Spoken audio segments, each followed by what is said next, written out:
Hello guys, നമ്മൾ ഇന്ന് ഉണ്ടാക്കുന്നത് നല്ല ഈസി ചിക്കൻ ബിരിയാണീൻ്റെ റെസിപ്പിയാണ്.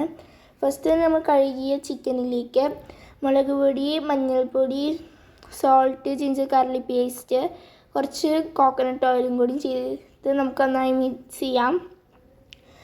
അതിനുശേഷം നമ്മൾ അത് കുറച്ചായിട്ട് നമുക്കൊന്ന് ഫ്രൈ ചെയ്തെടുക്കണം.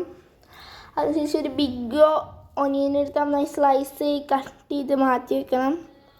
അതുകൂടാതെ നമ്മൾ കുറച്ച് ജിഞ്ചർ ഗാർലിക് പേസ്റ്റ് മാറ്റി വെക്കണം. ആ കട്ട് ചെയ്ത് വെച്ച ഒനിയൻ നമ്മൾ ഒരു പാത്രത്തേക്ക് നല്ല ഫ്ലെയിം മീഡിയത്തിട്ട് വെച്ച് ഒന്ന് ഫ്രൈ ചെയ്തെടുക്കുന്നതിൽ കൂടെ കുറച്ച് കാഷ്നട്ടും ഡ്രൈ ഗ്രേപ്സും കൂടി നമുക്കൊന്ന് ഫ്രൈ ചെയ്തെടുക്കാം. അതിനുശേഷം അത് മാറ്റി വെച്ചതിന് ശേഷം വേറെയും കുറച്ച് ഒനിയനും കൂടി നമുക്കൊന്ന് ഫ്രൈ ചെയ്തെടുക്കണം. അതൊരു ബ്രൗൺ കളറാവണ വരെ ഫ്രൈ ചെയ്തെടുക്കണം.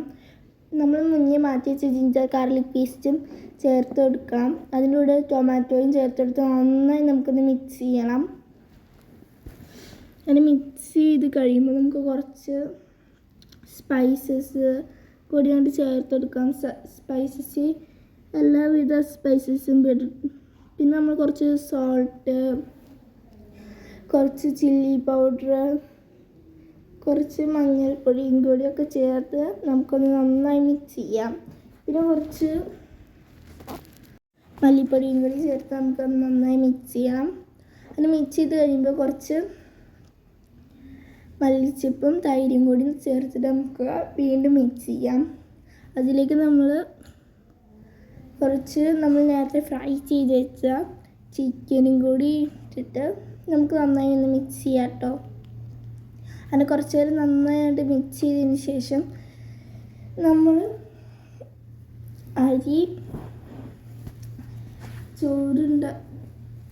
ബിരിയാണി അതിനുശേഷം നമ്മളെങ്ങനെ അരി റെഡിയാക്കാൻ നോക്കാം. അരി റെഡിയാക്കാൻ നമ്മൾ കുറച്ച് വെള്ളത്തിലേക്ക് സ്പൈസസും റൈസും കൂടിയൊക്കെ ചേർത്തെടുക്കാം.